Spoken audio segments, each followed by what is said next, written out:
नमो नारायण सभी को। जय श्री कृष्णा, जय गुरुदेव। मैं दीपिका वर्मा सच्चिदानंद योगशाला से आप सभी का बहुत बहुत स्वागत करती हूँ। ब्रह्म जन्मावली भाग 4 जो कि एक ऑनलाइन सीरीज़ है, इसकी क्लास नंबर 3 में आज हम लोग समझेंगे तंत्र, मंत्र और यंत्र क्या होते हैं, इनकी परिभाषा। तो सबसे पहले हम समझते हैं मंत्र। तो जब भी हम साधना करते हैं तो उसका वैसे तो प्रथम चरण होता है आहार शुद्धि, उसके बाद होता है यम नियम, उसके बाद आता है सबसे बेसिक चीज़। अगर आप कुछ कर सकते हैं साधना के लिए, अपने मन को साधने के लिए, तो वो है मंत्र।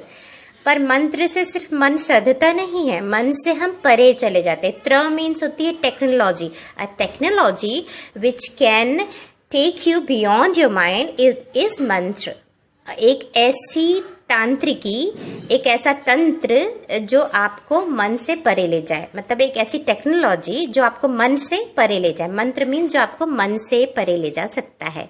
ठीक है, तो ये सुनने में जितना खूबसूरत है उतना ही खूबसूरत इसका विज्ञान भी है।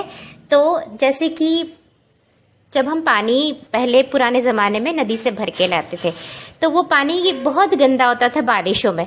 तो हम क्या कहते थे, उसे कुछ देर के लिए रख देते थे, एक दिन के लिए मटके में भर के। तो वो गंदे पानी में से जितनी गंदगी होती थी वो अपने आप नीचे बैठ जाती थी और पानी स्वच्छ हो जाता था, पीने लायक। तो अभी भी क्या है, हमारे मन में इतना सारा वातावरण के दिए हुए इतने सारे इन्फॉर्मेशन है कि हम अपने आप को देख ही नहीं पाते। हम सुख स्वरूप हैं, हम आनंद स्वरूप हैं, हम ज्ञान स्वरूप हैं, हम पूर्ण स्वरूप हैं, हम ही हैं सिर्फ, है ना। मतलब हम ही हैं, मतलब सब कुछ एक ही वही ऊर्जा है जो कि हम हैं। उसी के अलग अलग फॉर्म है। मान लीजिए आप एक एनर्जी पूल है ना, और उसमें आप अलग अलग तरह से ताली बजा रहे हो। एक ताली बजा रहा है, एक चुटकी बजा रहा है, तो अलग अलग साउंड जनरेट होता है ना। तो वैसे ही एक ही एनर्जी पूल है और उसके अंदर ये अलग अलग फॉर्म से ये सब हम ही हैं। पर हम अपने और हम सुख स्वरूप हैं, एकदम डीप सुख, डीप आनंद, डीप शांति।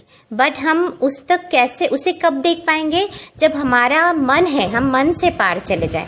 तो इसी मन से पार जाने के लिए होते हैं मंत्र। सबसे प्रथम चीज़ है, क्योंकि अभी तो हमारा मन इतना फैला हुआ है, इतने फैले हुए मन को फोकस करने के लिए क्या कहते हैं, हम एक शब्द लेते हैं और उस शब्द को जब हम बार बार उच्चारित करते हैं तो हमारा मन जो इतना फैला हुआ है वो कॉन्सेंट्रेट हो जाता है और धीरे से हम उस एक धारणा से भी परे चले जाते हैं। धारणा मतलब दो, जहाँ पर दो हैं, हम हैं और ये मंत्र है। तो ये भी एक तरह की धारणा ही हुई कि हमने कहीं पर अपने मन को लगा रखा है। अभी हमको मन से परे जाना है, लेकिन जब हम बार बार उसका उच्चारण करते हैं तो हम मन से भी परे चले जाते हैं। दो नहीं, वहाँ पर सिर्फ एक हो जाता है। तो ये था मंत्र जो हमें मन से परे ले जाए। अब हम समझेंगे यंत्र। तो जो यंत्र का टॉपिक है ये थोड़ा सा एक्सपीरियंस बेस्ड है, क्योंकि मैं आपको बोलूँगी और आपका एक्सपीरियंस नहीं है उस चीज़ का, तो थोड़ा आपको तकलीफ हो सकती समझने में। बट आप सिर्फ इसको सुनिए, ठीक है।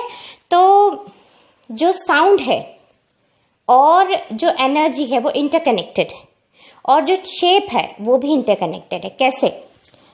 तो जैसे आप एक फ्रीक्वेंसी लीजिए और उस फ्रीक्वेंसी को अपने म्यूज़िक सिस्टम में प्ले कर दीजिए। उसका आउटपुट आप लगाइए एक फिल्म के ऊपर, थिन फिल्म के ऊपर। किसी भी चीज़ को एकदम टाइट बांध दीजिए, है ना, जैसे वूफर्स होते हैं, उसके ऊपर वो ध्वनि चलाइए एक फ्रीक्वेंसी और उसके ऊपर रेत रख दीजिए। ऐसे एक्सपेरिमेंट्स भी किए हैं, आप इंटरनेट पर देख सकते हैं। तो आपको क्या मिलेगा, एक स्पेसिफिक, एक ब्यूटीफुल सा पैटर्न मिलेगा आपको। एक ब्यूटीफुल सा पैटर्न अपने आप बन जाएगा और एक ध्वनि का एक ही पैटर्न हर बार बनेगा, चाहे कहीं भी आप उसको बजा लो। ऐसे ओम का भी एक ही पैटर्न होता है जो सहस्रार का पैटर्न है। ऐसा कैसे? तो ये इसका अर्थ क्या हुआ? इसका अर्थ यही हुआ कि जो ध्वनि है वो डायग्राम से कनेक्टेड है, एक डायग्राम से कनेक्टेड होती है, ठीक है। और एवरीथिंग इज एनर्जी। ये तो अभी साइंस ने भी प्रूव कर दिया कि जो मैटर है वो भी असल में एनर्जी ही है, और हर एक एनर्जी एक साउंड से कनेक्टेड होती है। तो जब हम स्पेसिफिक साउंड को बार बार बोलते हैं तो हमारे शरीर में भी जो ऊर्जा के केंद्र है तो वो किसी एक ऊर्जा के केंद्र को एक्टिवेट कर देती है। हमारे सनातन धर्म के जो पुराने ऋषि मुनि थे वो इतने बड़े साइंटिस्ट थे कि उन्होंने एक्सपेरिमेंट्स कर करके हमें तो किसी ने सिखाया भी है, हमने कहीं से पढ़ा है, लेकिन उन्होंने तो खुद एक्सपेरिमेंट कर करके ये चीज़ें समझी और हमें इस चीज़ का ज्ञान दिया। तो जब हर एक चक्र से रिलेटेड एक साउंड होता है और हम जब उस साउंड को, उस बीज मंत्र को बार बार उच्चारित करते हैं तो उससे वो ऊर्जा केंद्र जागृत हो जाता है।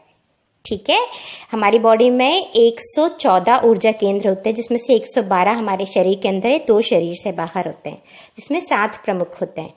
अब हर एक ऊर्जा केंद्र से संबंधित एक ध्वनि है, मतलब आप समझ लीजिए चाबी है ये उस ताले की। तो हमें कैसे पता चलेगा कि वो ऊर्जा केंद्र जागृत हो गया? तो जब वो ऊर्जा केंद्र जागृत होता है ना, तो हमारे अंदर कुंडलिनी जागृत होती है और कुंडलिनी एक डायग्राम में हमारे अंदर चलने लगती है। हमको महसूस होगी कि वो डायग्राम हमारे अंदर बन रहा है, ऊर्जा हमारे अंदर इधर से उधर घूम रही है और एक ही डायग्राम में घूम रही है, एक शेप में घूम रही है, एक उसका एक अलग पैटर्न होता है जिस पैटर्न में वो घूमने लगती है। वो फ्लोरल पैटर्न होता है, वो स्टार पैटर्न होता है। तो ये जो पैटर्न्स होते हैं, इसी को कहते हैं यंत्र। तो यंत्र मीन्स होता है एक डायग्राम, एनर्जी का एक डायग्राम।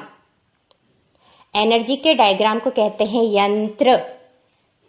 तो पहले ऋषि मुनियों के अंदर ये जो डायग्राम चलते थे, जब ये अंदर चलते थे तो फिर उन्होंने इसे बाहर बनाना चालू कर दिया।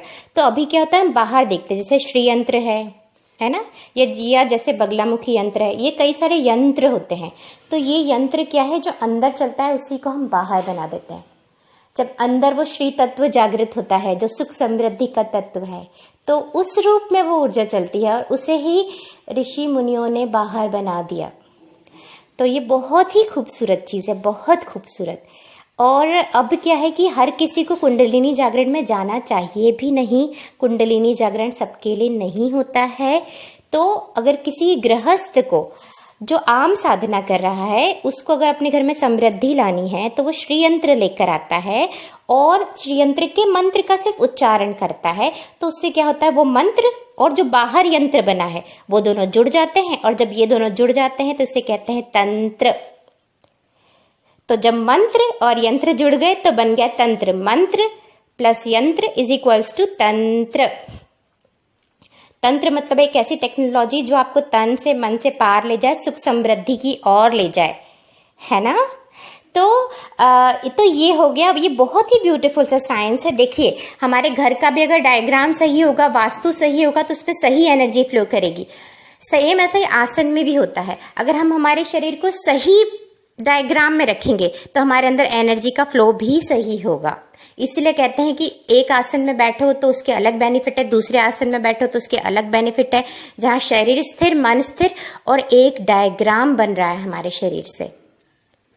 जो पिरामिड्स होते हैं उसके नीचे क्यों ध्यान करते हैं? क्योंकि जो ट्रायंगल शेप होता है ना, उसके द्वारा पूरे ब्रह्मांड की शक्ति अब हमारे अंदर हम उसका प्रवाह बना सकते हैं, बनने लगता है। इसीलिए कहते हैं त्रिकोण आसन में कुछ समय अगर आप बैठेंगे तो आपके अंदर खड़े होंगे तो आपके अंदर ब्रह्मांड की शक्ति चलने लगती है, आपके सहस्रार चक्र से ऊर्जा अंदर आने लगती है। तो ये सारी चीज़ें हैं और यही बात है। अभी देखिए, आप ये सब चीज़ें छोड़िए, कुंडलिनी वगैरह, लेकिन जब आप खुश होते हैं तो कैसे होते हैं? आपका बॉडी पोस्चर कैसे होता है? एकदम प्रफुल्लित होते हैं तो आप कैसे होते हैं? आपके कंधे पीछे हो जाते हैं, आपकी कमर सीधी हो जाती है, आपका सिर थोड़ा सा ऊपर हो जाता है ना। तो ये आप खुश हैं तो आप एकदम चुस्त हो जाते हैं। लेकिन यही चीज़ अगर आप चुस्त हो जाएं, चुस्त होकर बैठे, तो आपके शरीर को लगेगा, मन को लगेगा कि आप खुश हैं, तो आपकी बॉडी के अंदर खुशी के हार्मोन्स रिलीज होने लग जाएंगे। तो यही साइंस है। क्यों हमारे ऋषि मुनि एकदम ऐसे तन के बैठते हैं? क्योंकि जब हम तन के बैठते हैं ना, तो हमारे शरीर को मैसेज जाता है कि आप स्वस्थ हो। तो जब आप स्वस्थ हो, ये मैसेज जाता है, तो अपने आप हमारे अंदर वही हार्मोन रिलीज होने लगते हैं। तो ये है डायग्राम का बेनिफिट। हमारे शरीर को कैसे बैठाना है, ये भी डायग्राम है। हमारे घर को कैसे रखना है, ये भी डायग्राम है। तो ये भी यंत्र है, यांत्रिकी, ये एक साइंस है, ये यंत्र है। तो हमारे शरीर को कैसे रखना है, तो ये हो गए आसन। हमारे घर को कैसे रखना है, तो ये हो गया वास्तु शास्त्र। फिर एक डायग्राम की मदद से हमारे घर में सुख समृद्धि कैसी लानी है, तो ये हो गया यंत्र। और यंत्र में मंत्र भी जोड़ना है हमें, तो ये हो गया तंत्र। तो मंत्र प्लस यंत्र इज इक्वल्स टू तंत्र। तंत्र बहुत खूबसूरत चीज़ है जो सुख समृद्धि लाती है। और तंत्र का अर्थ बिल्कुल भी आज जो समाज में गलत वे में प्रचलित है कि ये सिर्फ बॉडी बेस्ड रिलेशंस इसमें होते हैं और ऐसा होता है और वैसा होता है और ये तामसिक तरीके होते हैं। देखिए, मार्ग तो कई सारे हैं, लेकिन जो तंत्र को अगर हम उसकी स्वच्छ परिभाषा, उसकी ओरिजिनल परिभाषा में अगर हम उसको समझना चाहें तो मंत्र प्लस यंत्र इज इक्वल्स टू तंत्र। और ये सुख समृद्धि घर में लाता है और इसका सात्विक वे भी होता है, सात्विक तरीका भी होता है, जो मैंने आप लोगों को अभी बताया। तो वो होता है सात्विक तरीका तंत्र का, जो हम लोग जिस मार्ग पे मैं चलती हूँ। तो ये है तंत्र, मंत्र और यंत्र। इन तीनों के द्वारा आपके जीवन में बहुत सुख समृद्धि आ सकती है। ऊर्जा का भंडार आपके अंदर है, वो चलने लग सकता है। देखिए, ऊर्जा तो है ना, लेकिन वो तामसिक रहेगी, राजसिक रहेगी या सात्विक रहेगी, ये हमारे ऊपर निर्भर करता है कि हम हमारा शरीर जो है ना, ये एक यंत्र है, हम इसको किस तरह से इस्तेमाल करते हैं उसी पर निर्भर करता है कि हमारे अंदर जो ऊर्जा है वो सात्विक रहेगी, राजसिक रहेगी या तामसिक रहेगी। तामसिक मतलब हम या आलस्य में रहेंगे, राजसिक यानी हम बहुत ऊर्जावान रहेंगे, या सात्विक यानी हम सम स्थिति में रहेंगे, जहाँ पर एकदम सुख भी है, शांति भी है और स्थिरता भी है। तो आज के वर्तमान परिप्रेक्ष्य में हमें सात्विक भी रहना है और राजसिक भी रहना है और गुणातीत भी रहना है। गुणातीत यानी आपको पता है कि आप दृष्टा हो, ठीक है, या आप गुणातीत हो, लेकिन उसके साथ आपको एनर्जी भी चाहिए, रजस भी चाहिए और सत्व भी चाहिए, मतलब सुख शांति और मन एकदम स्थिर और ऊर्जा का भंडार। मन स्थिर है ना, मतलब सत्व, लेकिन आपका शरीर एकदम ऊर्जावान यानी रजस, जिसकी मदद से आप जन कल्याण का, जगत का कार्य कर सके। और गुणातीत यानी आपको हर क्षण में याद है कि आप दृष्टा हो, आप तीनों गुणों से परे हो। अब तमस तो किसी को भी नहीं चाहिए, लेकिन जब तो ये गुणों का चक्र तो चलता ही रहता है, कभी ना कभी तो आपको नींद आएगी, तमस तो आपके ऊपर हावी होना ही होना है, उसको भी दृष्टा भाव से हमको देखना है। हम पूर्ण रूप से तमस से परे जा नहीं सकते क्योंकि ह्यूमन बॉडी है, लेकिन ज़्यादा से ज़्यादा हमारे अंदर रजस रहे और सत्व रहे। तो इसके लिए ये जो तंत्र है, तो अभी हम तंत्र में क्या करेंगे, हम आसन करेंगे, बॉडी को एक अच्छे डायग्राम में रखेंगे और बाहर भी हम अगर यंत्रों का इस्तेमाल करना चाहें, जो यंत्र मिलते हैं, श्री गणेश जी का यंत्र होता है, फिर हमारे देवी माँ का यंत्र होता है, इससे ऊर्जा आती है, तो ये यंत्र भी सच में कार्य करते हैं। और मंत्र उच्चारित तो हमें करना ही करना है, उससे हमारा फोकस अच्छा होता है, कंसंट्रेशन अच्छा होता है और वो हमारे स्पेसिफिक एनर्जी सेंटर्स को हिट करता है, उन्हें एक्टिवेट करता है। और मैं आपको क्या बताऊं, जो सनातन धर्म है ना, ये इतना ब्यूटीफुल साइंस है कि जब आप इसको समझ जाएंगे ना, तो आपकी पूरी लाइफ का कंट्रोल आपके हाथ में आ जाएगा। पता है आपको, ज्ञान तो ठीक है, और भी कई सारी चीज़ें हैं, कई सारी टेक्नोलॉजीज हैं कि हमें कैसे हमारी एनर्जीज को हमारे हाथ में लेना है। तो ये बहुत ज्ञान आपको समझ रहा है, लेकिन सबसे पहले आप ज्ञान समझिए। ज्ञान समझना बहुत ज़रूरी, क्योंकि ज्ञान के बिना और सही गलत की परख के बिना ये जो चीज़ें हैं, सारी टेक्नोलॉजी, इसको हम गलत जगह पर भी इस्तेमाल कर सकते हैं। अगर मैं आपको एक बहुत अच्छी बंदूक दे देती हूँ, उसकी आपको पता है कि उसको कैसे इस्तेमाल करना है, लेकिन अगर आपके अंदर विवेक नहीं है तो आप उससे किसी निर्दोष को नहीं मार दोगे। है ना। तो पहले आपको पता होना चाहिए धर्म क्या है, मतलब पहले आपको पता होना चाहिए ज्ञान क्या है, धर्म क्या है, उसके बाद है टेक्नोलॉजी। तो सबसे पहले धर्म का मूल होता है दया। तो आपके अंदर दया, संवेदना, सबसे पहले हर किसी के प्रति संवेदनशील रहिए। संवेदना सबसे ज़रूरी है, दूसरों के प्रति संवेदनशील रहना, ठीक है, यही धर्म है। और फिर इसके बाद आता है ज्ञान। समझिए आपको पता होना चाहिए कि मैं क्या हूँ और मैं क्या नहीं हूँ। उसके बाद ये सारी जो टेक्नोलॉजी है, ये सब साधन है। तंत्र, मंत्र, यंत्र, ये सब साधन है कि हम जगत कल्याण के कार्य को किस किस तरह से कर सके। और इन सब चीज़ों का इस्तेमाल करते हैं हम अपनी काबिलियत, अपनी क्षमताओं को और निखार सके। जो ईश्वर ने हमें पुष्प बनाया है, तो हम और भी सुंदर पुष्प बन सके इन सारी चीज़ों की मदद से। तो यही मेरी आशा है कि आप तंत्र, मंत्र, यंत्र को समझकर, और सबसे पहले धर्म और ज्ञान को समझकर, और ये सारे साधनों को इस्तेमाल करके जगत कल्याण के कार्य में अपने आप को लगाएंगे, और आप भी खुश रहेंगे और दूसरों को भी प्रसन्नित, प्रफुल्लित और खुश रखेंगे। ओम नमो नारायण। जय श्री कृष्णा, जय गुरुदेव। सभी स्वस्थ रहें, सुखी रहें, आनंदित रहें, ज्ञान और सत्संग से जुड़े रहें, मेरी यही कामना है। इसी कामना के साथ